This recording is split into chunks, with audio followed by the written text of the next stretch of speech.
Hello friend, कैसे हो आप सब। आई होप आप लोग बढ़िया होंगे और जीवन का आनंद ले रहे होंगे। फिलहाल आज की इस वीडियो में हम देखने वाले जब आपका क्लास 10 का जब आपका सामाजिक विज्ञान का अर्धवार्षिक परीक्षा होने वाला है सितंबर में। ठीक है, सितंबर में जब का 8 से 13 तारीख तक आपका अर्धवार्षिक एग्जाम चलने वाला है। उसके लिए सोशल साइंस यानी कि सामाजिक विज्ञान का काफी ज्यादा महत्वपूर्ण प्रश्न को देखने वाला है। ये वीडियो सेट 2 होने वाला है सोशल साइंस का, क्योंकि एक वीडियो और अपलोड हो चुका है सोशल साइंस का सेट 1। ठीक है, तो आप लोगों ने नहीं देखा तो चैनल पे अपलोड है, उसे जाकर के जरूर से जरूर देख लेना, या फिर डिस्क्रिप्शन में लिंक दे दिया जाएगा। ठीक, मैं आप लोगों के लिए सारे सब्जेक्ट के लिए वीडियो ला रहा हूँ। अगर आप लोग उतना वीडियो देख करके जाओगे जितना मैं अपलोड करूंगा, आपका क्वेश्चन एक भी क्वेश्चन बाहर से नहीं आएगा। तो आप लोग इस चीज़ को ध्यान देना और आप लोग वीडियो हमेशा देखना, अंत तक देखना। ठीक है, और सारा का सारा वीडियो आप लोग देख करके जाना, एक भी क्वेश्चन आपका बाहर से नहीं आएगा, ये मेरा गारंटी है। ठीक है, तो देख लेते हैं लोग सबसे पहले प्रश्न को हम लोग देखने वाले सामाजिक विज्ञान का क्लास 10 के लिए A7 का काफी महत्वपूर्ण प्रश्न सेट 2। ठीक है, तो वीडियो में आगे बढ़ने से पहले एक छोटी सी रिक्वेस्ट है, अगर आप चैनल पर नए तो चैनल को सब्सक्राइब करके बेल वाले आइकन को भी प्रेस जरूर कर देना, और इस वीडियो को लाइक करके अपने सारे दोस्तों के साथ वीडियो को शेयर भी कर देना। ठीक है, अगर आप चैनल पर नए हो तो चैनल को सब्सक्राइब करना मत भूलना। ठीक है, क्योंकि ऐसे ही वीडियो आपको हमेशा इस चैनल के माध्यम से मिलता रहता है, और आपका एग्जाम फाइनल हो या अर्धवार्षिक दोनों का तैयारी इस चैनल के माध्यम पे को कराया जाएगा। ठीक है, अभी आपका अर्धवार्षिक कराया जा रहा है, जो कि क्वेश्चन जो कराया जा रहा है वो आपका फाइनल एग्जाम के लिए भी काफी ज्यादा महत्वपूर्ण प्रश्न है। और आपका डिस्क्रिप्शन में व्हाट्सएप चैनल का लिंक दे देगा, उसे भी फॉलो करना, क्योंकि सारा का सारा अपडेट आपको जैकबोर्ड का वहीं पे सबसे पहले मिलता रहेगा। सब लोग फॉलो करना, डिस्क्रिप्शन में लिंक दे दिया गया है। तो हम लोग देखने वाले टोटल 16 प्रश्न को देखने वाले, जिसमें हम लोग 10 देखेंगे MCQ प्रश्न यानी कि ऑब्जेक्टिव प्रश्न को देखेंगे। उसके बाद 2 देखेंगे 2-2 मार्क्स का। ठीक है, क्योंकि किस पैटर्न पे आपका एग्जाम में पूछा जाएगा वो उसका कोई शेड्यूल जारी नहीं किया गया है। उसके बाद 2 क्वेश्चन आपका 3-3 नंबर का देखेंगे हम लोग, फिर 2 देखेंगे कि हम लोग 5 मार्क्स का देखेंगे। ठीक है, तो लोग वीडियो को अंत तक जरूर देना, कि वीडियो काफी ज्यादा महत्वपूर्ण। तो चलिए फिर देख लेते हैं सबसे पहले प्रश्न। सबसे पहला प्रश्न बोलता है आपका संसाधन विकास का कौन सा प्रकार है, यानी कि संसाधन जो विकास का कौन सा प्रकार है। ऑप्शन आपके पास सतत विकास, सीमित विकास, प्रतिगामी विकास, या फिर असमान विकास। तो इसका जो राइट आंसर हो जाएगा क्वेश्चन फर्स्ट का वो हो जाएगा ऑप्शन नंबर, यानी कि सतत विकास इसका करेक्ट आंसर हो जाएगा। तो नेक्स्ट हम लोग देख लेते हैं क्वेश्चन नंबर 2 को। क्वेश्चन नंबर 2 बोलता है आपका बेल्जियम में सत्ता की साझेदारी किस समस्या को हल करने के लिए की गई, यानी कि बेल्जियम में जो सत्ता की साझेदारी जो की गई थी वो किस समस्या को हल करने के लिए की गई थी। तो ऑप्शन आपके पास भाषा समस्या, धार्मिक समस्या, शिक्षा समस्या, फिर जाति की समस्या। तो क्वेश्चन नंबर 2 का जो राइट आंसर हो जाएगा वो हो जाएगा ऑप्शन नंबर ए, यानी कि भाषा समस्या को हल करने के लिए क्या किया था, यहाँ पे सत्ता की साझेदारी किया गया था। ठीक है, तो नेक्स्ट हम लोग क्वेश्चन नंबर 3 को देख लेते हैं। सारे के सारे प्रश्न आप लोगों के लिए एग्जाम के लिए काफी महत्वपूर्ण प्रश्न है अर्धवार्षिक परीक्षा के लिए, क्योंकि उन्हीं चैप्टर से इन सारे क्वेश्चन को उठाया गया जिन चैप्टर से आपका अर्धवार्षिक परीक्षा में पूछने वाला है। ठीक है, और अगर आप चाहते हो कि पीडीएफ भी आपको मिल जाए, जो पीडीएफ पे आप लोग का अभी ये चल रहा है। ठीक है, तो अगर आप पीडीएफ चाहते हो तो आपका डिस्क्रिप्शन में टेलीग्राम चैनल का लिंक दे देगा, उसे फॉलो करना। वहाँ पर सारा का सारा पीडीएफ का सेंड कर दिया जाता है, जो भी वीडियो कराया जाता है आप लोग का यूट्यूब पे। तो देख लेते हैं नेक्स्ट क्वेश्चन नंबर 3 को। क्वेश्चन नंबर 3 बोलता है आपका इटली का एकीकरण किसके नेतृत्व में हुआ। ठीक है, यानी कि इटली का जो एकीकरण हुआ था किसके नेतृत्व में हुआ था। ऑप्शन के पास मेटरनिक, ग्यूसेपो, गारिबाल्डी, या फिर नेपोलियन, या फिर बिस्मार्क। तो क्वेश्चन नंबर 3 का जो राइट आंसर हो जाएगा वो हो जाएगा ऑप्शन नंबर बी, यानी कि गारिबाल्डी के किसके नेतृत्व में हुआ था। ठीक है, गारिबाल्डी के नेतृत्व में क्या हुआ था, इटली का एकीकरण। तो नेक्स्ट हम लोग क्वेश्चन नंबर 4 को देख लेते हैं। क्वेश्चन नंबर 4 बोलता है आपका चिपको आंदोलन किससे संबंधित था, यानी कि चिपको आंदोलन जो था आपका किससे संबंधित था। तो ऑप्शन के पास भूमि सुधार, जल संरक्षण, वनों की रक्षा, या फिर उद्योगों की स्थापना। तो क्वेश्चन नंबर 4 का जो राइट आंसर हो जाएगा वो हो जाएगा ऑप्शन नंबर सी, यानी कि वनों की रक्षा इसका करेक्ट आंसर हो जाएगा, ऑप्शन नंबर सी। नेक्स्ट हम लोग क्वेश्चन नंबर 5 को देख लेते हैं। क्वेश्चन नंबर 5 बोलता है आपका विकास का एक महत्वपूर्ण संकेत कौन सा, यानी कि विकास का एक महत्वपूर्ण संकेत कौन सा। ऑप्शन के पास शिक्षा, स्वास्थ्य, या फिर ऑप्शन नंबर सी आपके पास आय, या फिर उपरोक्त सभी। तो क्वेश्चन नंबर 5 का जो राइट आंसर हो जाएगा वो हो जाएगा ऑप्शन नंबर डी, यानी कि उपरोक्त सभी, यानी कि आय भी हो जाएगा, स्वास्थ्य भी हो जाएगा और शिक्षा भी हो जाएगा। तो नेक्स्ट हम लोग देख लेते हैं क्वेश्चन नंबर 6 को। क्वेश्चन नंबर 6 बोलता है आपका स्वदेशी आंदोलन किस घटना के विरोध में हुआ, यानी कि स्वदेशी आंदोलन जो हुआ था किस घटना के विरोध में हुआ था। ऑप्शन सबके पास जालियांवाला बाग हत्याकांड, या फिर बंगाल विभाजन, या फिर नमक कानून, या फिर साइमन कमीशन। तो क्वेश्चन नंबर 6 का जो राइट आंसर हो जाएगा वो हो जाएगा ऑप्शन नंबर बी, यानी कि बंगाल विभाजन इसका करेक्ट आंसर हो जाएगा। ठीक है, तो नेक्स्ट हम लोग क्वेश्चन नंबर 7 को देख लेते हैं। क्वेश्चन नंबर 7 बोलता है आपका भारत का सबसे बड़ा जल विद्युत परियोजना कौन सी, यानी कि भारत का जो सबसे बड़ा जल विद्युत परियोजना कौन सी। ऑप्शन के पास हीराकुंड बांध, या फिर भाखड़ा नांगल बांध, या फिर टिहरी बांध, या फिर सरदार सरोवर बांध। तो इसका जो करेक्ट आंसर हो जाएगा क्वेश्चन नंबर 7 का हो जाएगा ऑप्शन नंबर बी, यानी कि भाखड़ा नांगल बांध इसका करेक्ट आंसर हो जाएगा। तो नेक्स्ट हम लोग क्वेश्चन नंबर 8 को देख लेते हैं फटाफट। हम लोग क्वेश्चन को देखने वाला है ताकि वीडियो का ड्यूरेशन ज़्यादा ना हो और आप लोग बोर ना हो, है ना। भारतीय संविधान में संवाद का आधार क्या है? भारतीय संविधान में संवाद का आधार क्या है? तो ऑप्शन के पास एकात्मक शासन, दोहरी सरकार व्यवस्था, केंद्रीकृत शासन या फिर तानाशाही शासन। तो क्वेश्चन नंबर 8 का जो राइट आंसर हो जाएगा ऑप्शन नंबर बी, यानी कि दोहरी सरकार व्यवस्था, ठीक है। तो क्वेश्चन नंबर 8 का जो राइट आंसर हो जाएगा ऑप्शन नंबर बी। नेक्स्ट हम लोग देख रहे थे क्वेश्चन नंबर 9 को। क्वेश्चन नंबर 9 बोलता है आपका भारतीय अर्थव्यवस्था में तृतीयक क्षेत्रक में कौन सा कार्य आता है, यानी कि तृतीयक क्षेत्रक जो है आपका उसमें कौन सा कार्य आता है। ऑप्शन के पास तृतीयक क्षेत्रक यानी कि जिसमें कि सेवा का प्रदान किया जाता है, खेती, उद्योग, बैंकिंग और परिवहन या फिर खनन। तो खेती जो है आपका आता है प्राथमिक क्षेत्रक में आता है, और उद्योग आपका द्वितीयक क्षेत्रक में आता है, आपका खनन भी प्राथमिक क्षेत्रक में आता है। तो इसका तो करेक्ट आंसर हो जाएगा बैंकिंग और परिवहन, क्योंकि बैंकिंग में भी आपका सेवा मिलता है और परिवहन से भी आपका सेवा मिलता है। आपका क्वेश्चन नंबर 9 का option number C correct answer हो जाएगा। नेक्स्ट हम लोग देख लेते हैं क्वेश्चन नंबर 10 को। क्वेश्चन नंबर 10 बोलता है आपका वैश्वीकरण के परिणाम स्वरूप सबसे अधिक बढ़ावा किसे मिला है, यानी कि वैश्वीकरण के परिणाम स्वरूप सबसे अधिक बढ़ावा किसे मिला है। तो ऑप्शन के पास स्वदेशी उद्योग, अंतर्राष्ट्रीय व्यापार, छोटे व्यापार या फिर स्थानीय संस्कृति। तो क्वेश्चन नंबर 10 का जो राइट आंसर हो जाएगा ऑप्शन नंबर डी, यानी कि अंतर्राष्ट्रीय व्यापार, ठीक है। अलग अलग देशों में व्यापार करने में सुविधा हो गई है वैश्वीकरण के माध्यम से, ठीक है। वैश्वीकरण यानी कि देश को सिकुड़ने का कहने का मतलब है कि पहचान बढ़ना एक देश से दूसरे देश के, है ना। तो नेक्स्ट हम लोग सब्जेक्टिव क्वेश्चंस को भी कवर कर लेते हैं इसी वीडियो में, ठीक है। तो क्वेश्चन नंबर 2 अंक वाले सबसे पहले हम लोग देखने वाले हैं। तो क्वेश्चन नंबर फर्स्ट बोलता है आपका 2 अंक वाले में, तो सॉरी यहाँ पे क्वेश्चन नंबर फर्स्ट नहीं, क्वेश्चन नंबर 11 होना चाहिए था, है ना। तो क्वेश्चन नंबर 11 बोलता है, प्रश्न संख्या 11 बोलता है सतत विकास से आप क्या समझते हैं। तो सतत विकास से आप लोग क्या समझते हो आपको बताना है यहाँ पे। तो यहाँ पे आंसर आप लोग देख सकते हो, दिया गया आपका सतत विकास का अर्थ है, यानी कि सतत विकास का अर्थ है ऐसा विकास करना, यानी कि ऐसा विकास करना जिसमें वर्तमान पीढ़ी की जरूरतें पूरी हो। किसमें? वर्तमान पीढ़ी, जो अभी पीढ़ी चल रहा है उसकी जरूरतें पूरी हो, लेकिन भविष्य की पीढ़ियों की आवश्यकताओं से समझौता न हो, यानी कि भविष्य की जो आवश्यकताओं से समझौता न हो। क्यों ऐसा बोला जा रहा है? अभी जो वर्तमान में जो पीढ़ी चल रहा है, अगर वही लोग मान लो कोयला अगर सारा का सारा खत्म कर दे, तो जो आपका आने वाला जो भविष्य में पीढ़ी है उसके साथ समझौता हो जाएगा, है ना। तो समझौता न हो, यानी कि उसके भी ध्यान में रखा जाए, किसके? भविष्य की पीढ़ी के, है ना।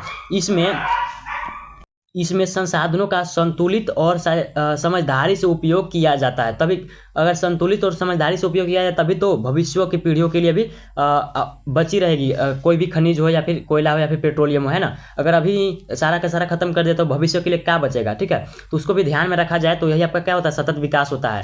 नेक्स्ट हम लोग देख रहे थे क्वेश्चन नंबर 12 को। क्वेश्चन नंबर 12 बोलता है आपका संघीय शासन में राज्य सरकारों की क्या भूमिका होती है, यानी कि संघीय शासन जो है उसमें राज्य सरकार जो है उसकी क्या भूमिका होती है, यहाँ पे पूछा जा रहा है। तो यहाँ पे आंसर देख सकते हो आपका, राज्य सरकार अपने राज्य के विषय यानी कि जैसे कि कृषि, पुलिस, स्वास्थ्य, शिक्षा पर कानून बनाती है। क्या करती है राज्य सरकार जो है?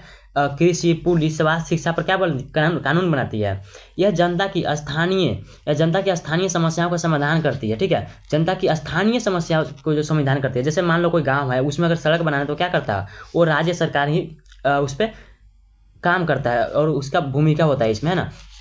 उसके बाद अब कहता है राज्य सरकार संघीय ढांचे को मजबूत बनाती है। राज्य सरकार क्या करता है? संघीय ढांचे को मजबूत बनाती है और लोकतंत्र को सही रूप देती है, यानी कि लोकतंत्र जैसा होना चाहिए उस रूप में ढालने की कोशिश करते हैं। कौन? राज्य सरकार, ठीक है। ये था आपका क्वेश्चन नंबर 12। नेक्स्ट हम लोग देखते हैं क्वेश्चन नंबर 13 को। तो एक छोटी सी रिक्वेस्ट है, अगर आप लोग अभी तक चैनल को सब्सक्राइब नहीं किया तो प्लीज वीडियो को लाइक करके चैनल को सब्सक्राइब जरूर कर देना, ठीक है। क्योंकि वीडियो काफी ज्यादा मेहनत से बनता है, आप लोग वीडियो देखते हो लेकिन सब्सक्राइब नहीं करते, तो प्लीज वीडियो को लाइक करके चैनल को सब्सक्राइब करना मत भूलना, ठीक है। और अपने सारे दोस्तों का शेयर भी कर देना। तो देख लेते हैं क्वेश्चन नंबर 13 को। क्वेश्चन नंबर 13 बोलता है 1871 में जर्मनी के एकीकरण का मुख्य परिणाम लिखिए, यानी कि मुख्य परिणाम को क्या लिखना है किसका? 1871 में जो जर्मनी का एकीकरण हुआ था उसका, ठीक है। उसका क्या परिणाम मिला था उसी को लिखना है। तब देख सकते हो लिखा गया आपका 3 मार्क्स वाला क्वेश्चन है, ठीक है। 3 मार्क्स का पूछा जाता है। 1871 में प्रशा के नेतृत्व में जर्मनी का एकीकरण हुआ। किसके? प्रशा के नेतृत्व में जर्मनी का एकीकरण हुआ, ठीक है। आगे बोलता है आपका सम्राट विलियम प्रथम को जर्मनी का सम्राट घोषित किया गया। किसको जर्मनी का सम्राट घोषित किया गया?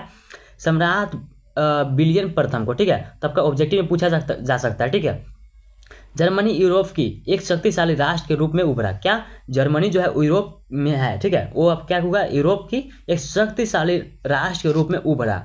तो नेक्स्ट हम लोग क्वेश्चन नंबर 14 को देख लेते हैं। क्वेश्चन नंबर 14 बोलता है आपका वन्य जीव संसाधनों के संरक्षण के लिए सरकार ने कौन कौन से कदम उठाए, यानी कि वन जो है और वन में जो रहने वाले जीव है उन वो जो संसाधन है उसके संरक्षण के लिए सरकार ने कौन कौन से कदम उठाए आपका पूछा जा रहा है। ठीक है, तो यहाँ पे आंसर देख सकते हैं, आपका लिखा गया है 1972 में। कब हुआ था? 1972 में वन्य जीव संरक्षण अधिनियम बनाया गया। कब बनाया गया था? 1972 में वन्य जीव संरक्षण अधिनियम बनाया गया। ये आपका ऑब्जेक्टिव में हमेशा पूछा जाता है, आप लोग इस चीज को याद रखना। ठीक है, 1972 में वन्य जीव संरक्षण अधिनियम बनाया गया। और आपका 14 नंबर क्वेश्चन में आपका काफी ज्यादा वीवीआई क्वेश्चन है। ठीक है, तो आप लोग इस चीज को अच्छे से देखना। आगे देख लेते हम लोग।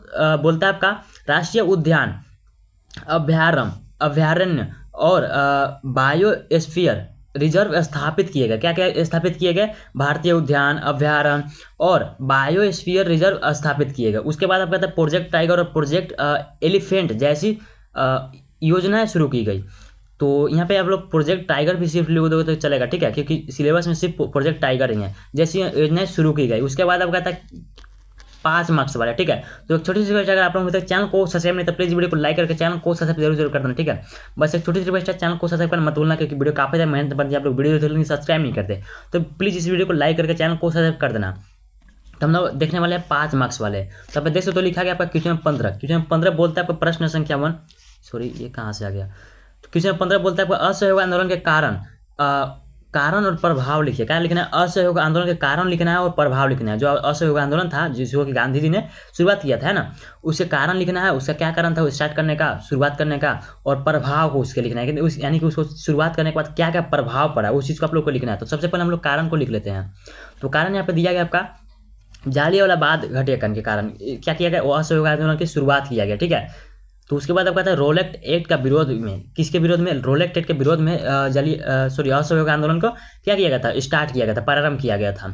उसके बाद अब कहता है खिलाफत आंदोलन का समर्थन किया गया। क्या किया गया? खिलाफत आंदोलन का समर्थन किया गया। उसके बाद ब्रिटिश सरकार के दमनकारी कानून, यानी कि जो ब्रिटिश सरकार के दमनकारी कानून थे उसके विरोध में असहयोग आंदोलन को शुरुआत किया गया। ठीक है, उसके बाद प्रभाव जो इसका पड़ा, जो लोगों पे, समाज पे जो इसका प्रभाव पड़ा यहाँ पे दिया गया है। छात्रों ने सरकारी स्कूल कॉलेज छोड़े। ठीक है, यानी कि छात्रों जो थे, और असहयोग का मतलब ही होता है कि सहयोग न करना। ठीक है, तो छात्रों ने क्या किया? अपना स्कूल और कॉलेज छोड़ दिया। ठीक है, वो वकीलों ने वकालतों का बहिष्कार किया। क्या किया?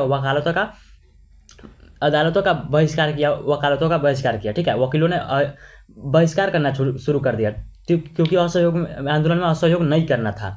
विदेशी कपड़ों और सामानों का बहिष्कार हुआ, यानी कि विदेशी कपड़ों और सामानों को बहिष्कार हुआ और इंडियन कपड़ों को यूज में लाया गया। ठीक है, खादी और स्वदेशी वस्तुओं का प्रयोग बढ़ा, यानी कि खादी जो था और स्वदेशी वस्तुओं का, यानी कि देश के अंदर के वस्तुओं का प्रयोग बढ़ा दिया गया। उसके बाद आपका आता है आंदोलन ने भारत के स्वतंत्रता संग्राम को जन आंदोलन का रूप दिया, यानी कि असहयोग आंदोलन ने भारत के स्वतंत्रता संग्राम और जन आंदोलन का रूप दिया। ठीक है, उसके बाद हम लोग क्वेश्चन नंबर 16 को देख लेते हैं। क्वेश्चन नंबर 16 बोलता है आपका भारतीय अर्थव्यवस्था के विभिन्न क्षेत्रों, यानी कि विभिन्न क्षेत्रों जो कौन कौन से, भारतीय अर्थव्यवस्था के विभिन्न क्षेत्र कौन कौन से? प्राथमिक क्षेत्र हो गया, द्वितीय क्षेत्र हो गया, तृतीय क्षेत्र की विशेषता को बताना है। ठीक है, विशेषता को उसको बताना है।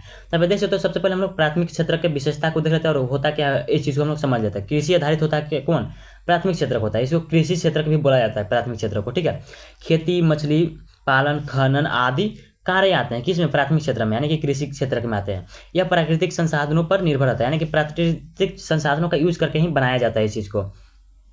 उसके बाद द्वितीय क्षेत्र को हम लोग समझ लेते हैं। ठीक है, जिसको कि उद्योग आधारित, यानी कि उद्योग क्षेत्र भी कहा जाता है। इस चीज को आप लोग याद रखना। ठीक है, कच्चे माल को बदलकर नए उत्पाद बनाना, जैसे कि उद्योग, कारखाने। ठीक है, जैसे कच्चे माल को उपयोग करके उद्योगों में नई चीजें बनाई जाती है। ठीक है, जैसे कि गन्ना को उपयोग करके गुड़ बना दिया गया, चीनी बना दिया गया। किस चीज में आता है? द्वितीय क्षेत्र में आता है। ठीक है, तब लोग इस चीज को याद रखना है कि इसे द्वितीय क्षेत्र भी कहा जाता है, उद्योग क्षेत्र भी कहा जाता है, क्योंकि कहीं कहीं द्वितीय क्षेत्र न लिख करके उद्योग क्षेत्र भी लिख देता है और प्राथमिक क्षेत्र न लिखकर कृषि क्षेत्र भी लिख देता है। ठीक है, उसके बाद देख लेते हैं हम लोग, तृतीय क्षेत्र यहाँ पे है सेवा क्षेत्र, जिसको कि सेवा क्षेत्र का भी बोला जाता है। ठीक है, आप लोग इस चीज को भी याद रखना। ठीक है, बैंकिंग, सेवा क्षेत्र का मतलब भी होता है कि सेवा प्रदान करना। ठीक है, जब प्राथमिक क्षेत्र का है और द्वितीय क्षेत्र का है, यानी कि कृषि क्षेत्र का, उद्योग क्षेत्र का है, उसको सेवा प्रदान किया जाता है किसके माध्यम से?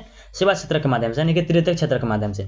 बैंकिंग, परिवहन, जैसे बैंकिंग में आपका सेवा ही मिल रहा है ना। आप लोग जो पैसे जमा वगैरह करते हो, निकालते हो, आपका सेवा ही उस चीज़ से आपका हो रहा है, क्योंकि आप लोग उसका हेल्प ले रहे हो। उसके बाद परिवहन का आप लोग हेल्प लेते हो, ठीक है। यानी कि अगर मान लो आप लोग किसान मान लो उत्पादित करता है, गन्ना उत्पादित करता है, ठीक है, तो उसको परिवहन करके तो बेचना होगा ना, जिसके लिए क्या किया जाता है, तृतीय क्षेत्र का हेल्प लिया जाता है, यानी कि परिवहन का हेल्प लिया जाता है। उसके बाद संचार, यानी कि कम्युनिकेशन, एक जगह से दूसरी जगह बात करने के लिए, यानी कम्युनिकेशन बनाने के लिए, संचार करने के लिए।